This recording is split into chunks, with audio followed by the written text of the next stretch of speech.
Hello everyone, welcome back to an interesting episode about the rise and the fall of the brands and the fascinating tale of trademark genericide.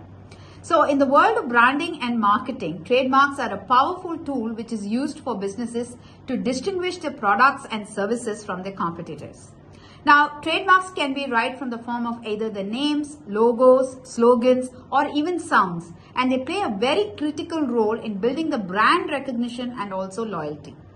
However, there is also a fascinating and sometimes a perilous phenomena that can befall even the most successful trademarks, which is called as the genericide. Now, what is the power of a name? So imagine if you have a brand and the name stands for certain kind of quality, innovation and excellence. So your name is just not a name, it is a symbol of trust. But what if over time your cherished brand name becomes so commonly used that it loses its distinctiveness and also the legal protection? Now, understanding what is the term genericide. So it's the process by which a trademark or the term becomes the generic term for an entire category of products or the services. For example, aspirin, which we commonly use now, escalators or even zippers. For example, instead of saying photocopies, we say the term Xerox. Why does this happen? So there are several culprits. Now the first one being the popularity and the success of a brand. So when your brand becomes synonymous with an entire category due to widespread recognitions. Number two, if you see, is the overuse and also in marketing. So excessive use of brand name is also in advertising can weaken its distinctiveness. Plus the lack of enforcement. So failing to protect your trademark lets also others to use it in an unchecked manner. Last is the evolution of language. So changes in language and communication trends can also accelerate genericide to a large extent. Now let us see what are the implications of trademark genericide. So once your trademark turns generic, it loses the exclusivity and also the legal protections. Your brand can no longer prevent the competitors from using your once termed trademarks. This can be also a severe blow to your brand identity and your ability to stand out in the market.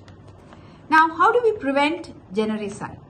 So here are some of the strategies. Number one is to educate the public on proper trademark use, to use both your trademark term and the generic terms in marketing materials, vigilantly enforce your trademark rights, taking legal action against any kind of misuse, and also to establish clear usage guidelines in licensing agreements, and also to consider rebranding or updating your brand's identity to stay aligned with the consumer trends and also the expectations.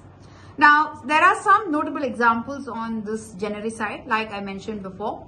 Dalda, Google, Band-Aid, these are terms which we have been using in day to day, though they are all specifically trademarked terms.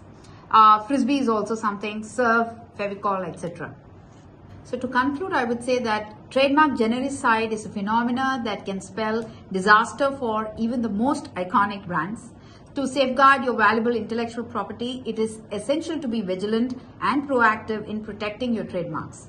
So you need to educate the public, enforce your trademark rights, and also use the generic terms alongside your brand name to preserve your distinctiveness as well as the legal protection. So by understanding the causes and the implications of trademark genericide, your company can also continue to thrive in the marketplace. So always remember, in the world of trademarks, a name is just not a name. It's the key to your brand's future. So protect it, nurture it, and watch your legacy live on. I hope this video would have been informative. Thank you so much for watching. Until then, bye-bye.